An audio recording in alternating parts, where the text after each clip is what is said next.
Have you ever wondered why some people seem to grow constantly while others stay stuck? It's not luck, and it's not talent. The truth is, self-improvement and personal development are fueled by specific forces, and once you understand them, you can unlock your full potential. Most people think self-improvement is about working harder or setting big goals, but that's only part of the story. The real key lies in understanding what drives growth.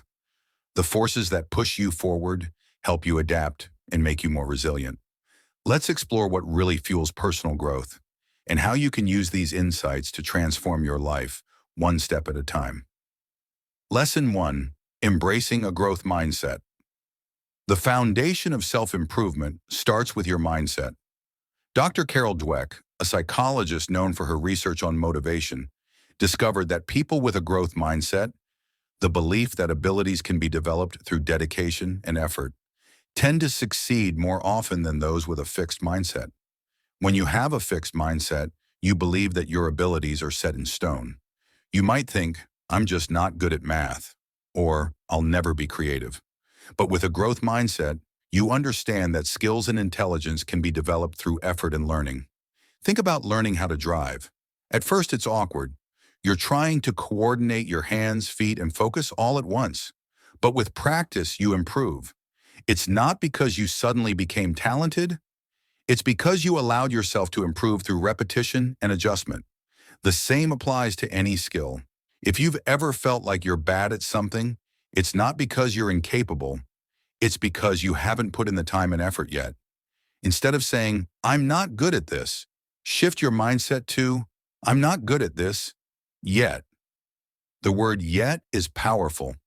It leaves room for growth. Michael Jordan, one of the greatest basketball players of all time, didn't even make his high school varsity team at first. He could have given up, but instead he worked harder and improved his skills. He believed in his ability to grow, and that belief fueled his rise to greatness. Developing a growth mindset means welcoming challenges rather than avoiding them. It means understanding that setbacks are part of the process, not a sign that you failed. When you embrace growth, you stop asking, can I do this? And start asking, how can I learn to do this? A practical way to develop a growth mindset is to replace self-limiting beliefs with empowering ones. Instead of thinking, I'm terrible at this, say, I'm still learning and I'll get better. Catch yourself when negative thoughts creep in and reframe them. Your mind is like a muscle. The more you train it to think positively, the stronger it becomes. Lesson 2. Stepping out of your comfort zone. Comfort is the enemy of growth. We all have a psychological safe zone where things feel predictable and easy. But real growth happens when you push yourself beyond that. Think about the first time you tried to speak in front of a crowd. Your heart raced, your palms were sweaty, and you might have stumbled over your words. But the more you did it, the easier it became. That's because every time you step outside your comfort zone, you rewire your brain to handle discomfort more effectively. Discomfort triggers the release of cortisol, the stress hormone, which makes you feel anxious or uncertain. But when you face that discomfort head on, your brain learns that it's not a threat. It's an opportunity to grow. The key is to lean into discomfort rather than avoid it. A great example is working out. If you lift the same weight every day, your muscles won't grow. They'll adapt and plateau. To build strength, you need to increase the weight and challenge your muscles. The same is true for personal development. You need to challenge yourself regularly. Start with small but meaningful challenges. If you want to improve your confidence, start by introducing yourself to someone new every day. If you want to improve your skills, take on a project that feels slightly out of reach. Growth doesn't happen when things are easy. It happens when things are just hard enough to stretch you without breaking you. Remember, stepping out of your comfort zone doesn't have to mean making drastic changes overnight. Start small.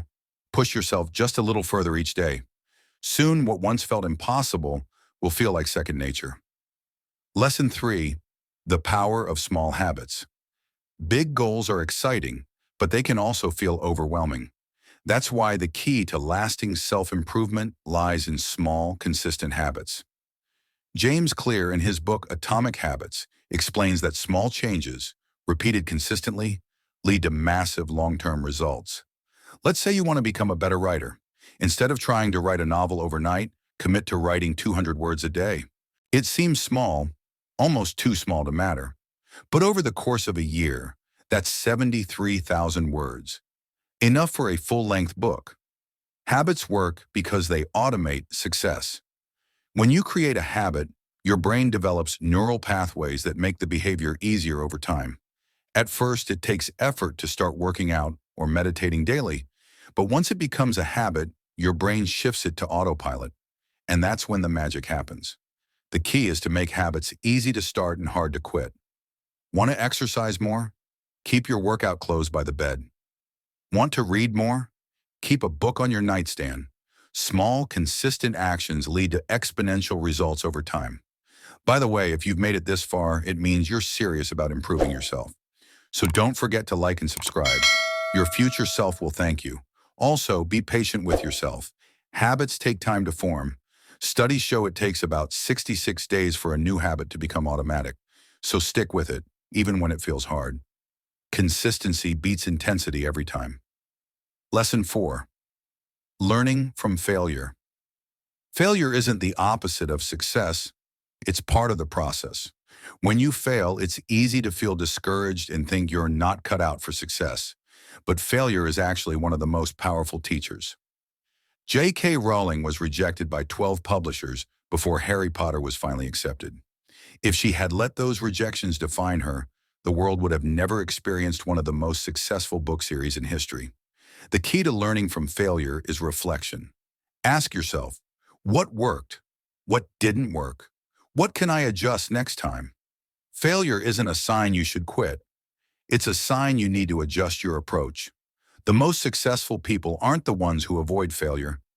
They're the ones who learn from it and keep going. Lesson 5. Surrounding yourself with growth-minded people. You become the average of the 5 people you spend the most time with. If you surround yourself with people who are ambitious, positive, and focused on growth, that energy will naturally influence you. Join a mastermind group, find a mentor, or connect with people who inspire you. Growth-minded people will hold you accountable, celebrate your wins, and push you to improve. Conclusion. Self-improvement isn't about luck or talent. It's about mindset, habits, discomfort, learning from failure, and the people you surround yourself with. If this video inspired you, give it a thumbs up and subscribe to the channel. It really helps me out and ensures you don't miss future content. Remember, growth is a journey, not a destination. Keep moving forward. You've got this. Subscribe now. Your future self will thank you.